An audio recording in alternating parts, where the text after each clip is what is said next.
Bom, vamos lá então à aula 4. Na aula anterior eu disse que eu ia trabalhar algumas questões específicas do texto, tá? Mas o que eu percebi, tá? Eu estava relendo o material e acabei modificando um pouco também o próprio PDF, a própria apostila, né? Por que eu modifiquei a apostila? Porque eu vi que estava ficando um pouco complicado para algumas pessoas e eu dei uma diminuída na complexidade. Como assim, professor? Quer dizer que dá para utilizar aquele material para qualquer complexidade de texto? Definitivamente sim, tá? Em absoluto, tá? O que significa isso? Que eu vou trabalhar um texto muito mais simples, né? Trabalhar 4 questões, eu vou ler o texto contigo e eu vou ir direto para a questão. Tu tem o texto aqui, tu vai parar a tela, né? Congelou a tela, lê o texto, tá? Nesse primeiro momento. Tá aqui. Aqui estão as explicações, né? De 2 palavras que eu achei que era interessante colocar, tá? Aqui, não estou enxergando o meu aqui e aqui, tá? Beleza? Se eu consigo apagar isso aqui. O amarelo não deu muito certo. Vou pegar um vermelhinho, tá? Beleza. Beleza? Tá. Ficou ali, tá? Informe contundente, beleza? E daí vão vir 2 questões sobre esse texto e depois eu vou trabalhar um poeminha. Podemos sim trabalhar na perspectiva das aulas anteriores, tá? Acho um texto não só interessante para essa questão, mas um texto importantíssimo assim para algumas questões que a gente vive hoje em sala de aula e também como pai, né, ou mãe, tá? Bom, aula 4, interpretação de texto, tá? Sobre pais e filhos. Por que as crianças hoje são tão mal criadas e os adolescentes tão agressivos? A pergunta mexeu com todos. Alguns aplaudiram, outros deram risada, solidária, não irônica. E pareceu correr pela sala uma onda de alívio. O problema não era a dor secreta de cada um, mas uma aflição geral. Minha resposta não foi nada sofisticada, saltou espontânea de trás de tudo o que li sobre educação e psicologia. Porque a gente deixa, né? Então essa foi a resposta. E a gente deixa porque talvez uma generalizada troca de papéis nos confunda. Por exemplo, aqui ocorre entre público e privado. Vivemos uma ânsia de expor o que pensamos sobre os outros, achando que nos resguardamos da opinião alheia. No entanto, essa é uma forma de botar a cara na janela, tornar-se cabide dos fantasmas alheios, uma verdade mais contundente do que imaginam os que nunca se debruçaram em nenhum parapeito. Quando pequena, numa cidade do interior, era engraçado no fim da tarde, no sobrado de meus avós, subir numa banqueta e, cotovelos apoiados em almofadas, ficar olhando pela janela o que se passava na rua, até que descobri que eu é que estava sendo olhada. Eu me expunha. Eu, tímida e assustada, era personagem, não plateia, e a janela perdeu a graça. Filhos malcriados e agressivos. O problema da autoridade em crise não é do vizinho, não acontece no exterior, não é confortavelmente longínquo. É nosso. Parece que criamos um bando de angustiados, mais do que seria natural. Sim, natural. Pois, sobretudo, na juventude, plena de incertezas e objeto de pressões de toda sorte, uma boa dose de angústia é do jogo e faz bem. Tá? Então aqui eu acho que ele nem trabalhou, nós nem foi trabalhada a palavra informe ainda, mas a palavra contundente, né? Dicionarizada, que significa capaz de produzir contusão, tá? De machucar, né? Incisivo no sentido figurado, categórico, terminante, né? Então o professor foi contundente com os seus alunos, né? Foi categórico, disse, olha, se vocês não estudarem não vai dar certo, né? Informe, tá? Que é uma questão, uma palavra bem fácil de confundir, que ainda não tem forma própria, tá? Que não tem a forma própria, tá? Informe, né? Tá negando aqui o in, né? Que não tem forma, não tem forma própria, precisa, acabada, não de todo elaborado, né? Vago, incerto, tá? A continuidade da leitura do texto. Mas quando isso nos desestabiliza, a nós, adultos, e nos isola desses de quem estamos ainda cuidando, a quem devemos atenção e carinho, braço e abraço, é porque, atordoados pelo excesso de psicologismo barato, talvez tenhamos desaprendido a dizer não. Um gole de café? Nem distinguimos quando se devia dizer sim. Estamos tão desorientados quando esses que têm 20, 30 anos menos do que nós, quanto esses que têm 20, 30 anos menos do que nós. Assim é instalada a inversão. e esta pode ser bem dolorosa. Muitas vezes crianças são excessivamente mal criadas e adolescentes agressivos demais porque têm medo. Interessante, né?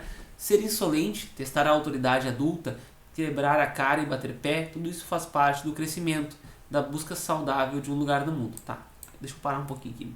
Eu espero que tu tenha feito o que eu pedi a ti, que tu tenha lido, né? Eu congelei as telas, né? E vai ter o PDF depois. Que tu tenha lido o texto uma vez para depois acompanhar a minha leitura, tá? Ok? Lembrem lá do primeiro vídeo, né? Ler mais de uma vez o texto, tá? Mesmo que eu entenda, assim, acredito que tenha entendido perfeitamente, eu devo fazer a leitura mais de uma vez, tá? Ok? Mas não ter limites é assustador. Ser super protegido fragiliza. O mundo é informe, tá? Então tá aqui a palavra, né? Ele não tem forma própria, tá? Ele tá em processo de ter a forma, né? Quando você está começando a caminhar por ele. Quem poderia sugerir formas, apontar caminhos, discutir questões, escutar e dialogar está tão inseguro quanto os que mal acabaram de nascer. Teorias mal explicadas, mal digeridas e mais mal aplicadas geraram o medo de magoar, de afastar, de perder o filho. Tá? A fuga da responsabilidade, o receio de desagradar, todos temos de ser bonzinhos. Aliam-se ao conformismo, o hoje em dia é assim mesmo. Né? Então aqui ela pega, né, um trecho, né, da fala comum. Ninguém mais quer ser responsável. É cansativo, é tedioso, dá trabalho, causa insônia. Queremos ser amiguinhos, mas os filhos precisam de pais e, intuindo nossa aflição, esperneiam, agridem, se agridem. Talvez por não confiarem o suficiente em nós. Ter um filho é necessariamente ser responsável. Ensinar numa escola é ser responsável. Estar vivo, enfim, é uma grande responsabilidade.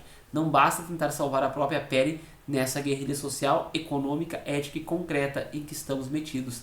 Trata-se de ter ao menos um pequeno facho de confiança, generosidade e experiência e colocá-lo nas mãos das crianças e dos jovens que, queiram eles ou não, se voltam para nós, antes de se voltarem contra nós.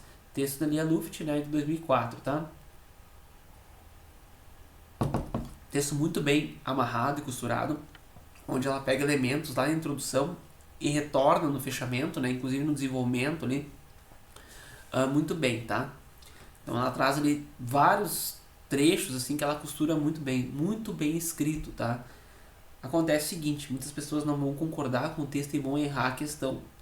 E a pergunta sobre compreensão e interpretação, ela está intrínseca, intimamente ligada, tá, a o texto e não ao que tu pensa sobre o texto, tá? E isso nos induz ao erro, caso as nossas convicções, as nossas visões de mundo conflitam com o texto. Então é em absoluto importante observar o que o texto diz para poder responder a questão. Beleza? Vamos adiante, tá? Questão 1. Em seu artigo de opinião, na sua coluna semanal da revista Veja, né, então aqui intercala, né? Lia Luft desenvolve seu texto a partir de uma pergunta, tá? E aí vem a pergunta, né?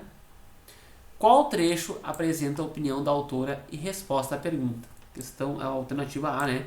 Muitas vezes crianças são excessivamente mal criadas, adolescentes agressivos demais porque têm medo, tá? Sim, eles têm medo, tá? Né? Mas não é a resposta contundente. Vamos usar um termo que o próprio texto traz, né? B. Ser insolente. Agora eu quero que tu pare o vídeo e tente responder sozinho, tá? Ser insolente, testar a autoridade adulta, quebrar a cara e bater pé. Tudo isso faz parte do crescimento, da busca saudável de um lugar no mundo. Beleza, faz parte do texto, faz, mas não responde a pergunta, não é a opinião da autora. O que a autora diz lá no início? Porque a gente deixa, tá? Então ela coloca aqui, ó, deixa eu ver. O texto eu trouxe ele assim, né? Ele tem parágrafos porque não vai mudar no sentido do texto, tá aqui, ó. Ela usa até aspas, né? Saltou, espontânea, de trás de tudo que li sobre educação e psicologia. Então a autora, ela deu muita coisa, muitas teorias, muita psicologia, muita psicopedagogia, muitas coisas que não são práticas, né? Que a gente sabe que não funcionam tão bem, que funcionam no mundo teórico e no mundo prático. Aquela pessoa lá que está desenvolvendo aquilo muitas vezes não consegue colocar em prática. E ela disse, não, a gente deixa, né? A gente aceita, né, isso, tá? Então, é essa a resposta da autora, tá? Porque a gente deixa, né? Tá? Então a alternativa correta é a C. Ok? Printa aí, né? Para um pouquinho a tela e tenta responder. Questão 2. Releia. Assim é instalada a inversão. E esta, né? O que é esta, né? Esta retoma inversão, tá? Lembra, eu falei para vocês como pronomes lá no início do vídeo, no primeiro vídeo. Eu vou trabalhar mais adiante novamente, né? Mas a gente consegue perceber os pronomes eles servem para retomar coisas, né? Assim é instalada a inversão. E esta pode ser bem dolorosa. Então a inversão é dolorosa, né? Para a autora, o que significa a inversão de papéis entre pais e filhos adolescentes?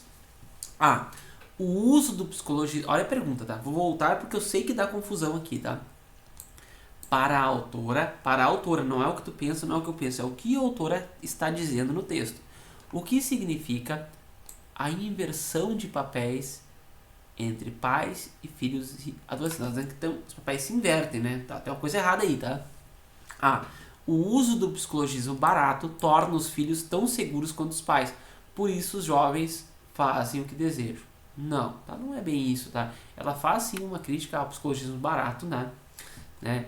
Mas esse psicologismo não torna os filhos seguros, eles também são inseguros. Tanto que eles fazem, têm essas atitudes por causa do seu medo, tá? B. Os pais sentem-se inseguros e aflitos diante dos problemas dos filhos. Por isso não conseguem impor respeito nem autoridade e consentem que os filhos façam o que desejam, tá? Exatamente, tá? Quase que de forma literal, né? Tá descrito isso no texto, que os pais ficam inseguros, né?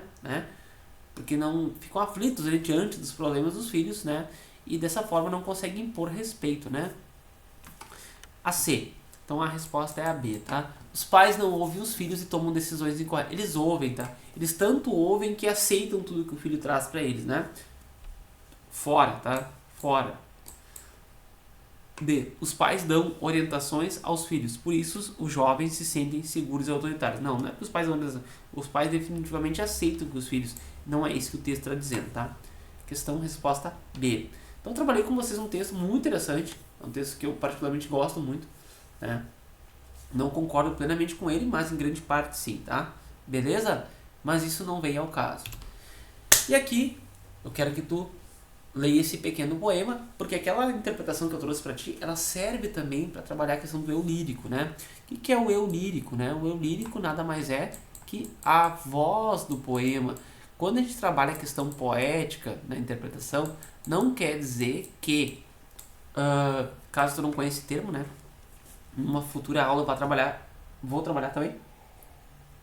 O português ele é infinito, né? Vamos dizer assim. Então eu consigo trabalhar algumas coisas dentro de uma perspectiva, mas eu vou acabar trazendo coisas novas que não estão completamente alinhados com a interpretação, enfim, mas acaba sendo assim, né? O lírico nada mais é que a voz do poema. Por exemplo, se a gente pensar num autor aí, Fernando Pessoa, né? Fernando Pessoa,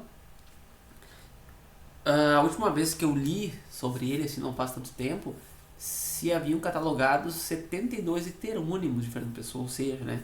Dentro daqueles 72 heterônimos a gente vai ter vários eu lírico, que é várias vozes nos poemas, que é como se fosse um momento, uma questão íntima, assim, de que tu vai falar sobre alguma coisa, tá? Sobre alguma coisa que não seja tu necessariamente. Vamos pensar no Chico Buarque. Chico Buarque lá fez vários poemas como se fosse uma voz lírica, um eu lírico feminino, tá? Né? Enfim, o gênero pode se modificar, profissão. Fernando Pessoa é bem organizado essa questão aí, né? Álvares de Campos, Alberto Caeiro, enfim, né? O próprio Fernando Pessoa faz poemas também, segundo ele, né? Então, bom, eu vou ter que observar o eu lírico, né? A voz do poema, né? Ok? Então vamos lá. Meu tio está velho e não entende o que se fala, ouve menos. Mas está aqui, ali sentadinho, sem camisa, magro, os pelos do peito esbranquiçados. O meu velho tio olha ao redor. Às vezes trocamos ideias. Tentamos, né? Então é um texto bem fácil de entender, na minha opinião, assim.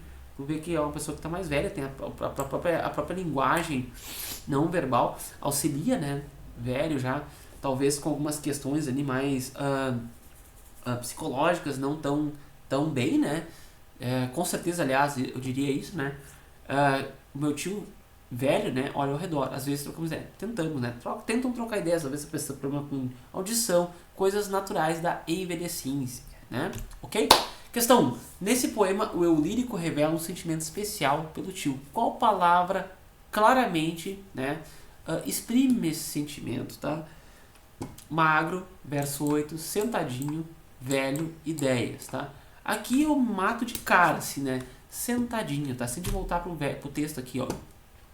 Ali, sentadinho, traz o diminutivo dentro da poética, dentro da escrita poética, né? Ele traz essa ideia de carinho, de proximidade, né? O próprio Vinícius de Moraes, vamos pensar assim, alguém o chamava de poetinha, né? Tudo é bonitinho, tudo, né? Tem, enfim, esse detalhe aí, né? Do diminutivo, tá? Beleza. Questão 2. Pela leitura do texto, eu quero que tu pare e responda sozinho. O tio está vivo e em convívio com o lírico? Com certeza, tá? Questão A. Já poderia ter colocado eu, né? Pra D, pra poder trabalhar cada uma, mas isso não me impede de trabalhar cada uma resposta. O eu lírico apresenta o tio como um peso à rotina familiar. Muito pelo contrário, ele tem um carinho pelo tio. O eu lírico sente que o tio é uma pessoa nervosa, tá? Não, nada a ver. Ele não fala sobre isso, tá?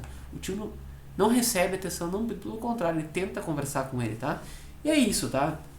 Então nessa aula a ideia foi trabalhar um texto mais simples, uma questão mais interpretação também, óbvio, né? Dentro do curso de interpretação, quarta aula, eu acabei me esmerando um pouco mais, assim, vamos fazer um pouquinho mais tranquilo a aulinha, né?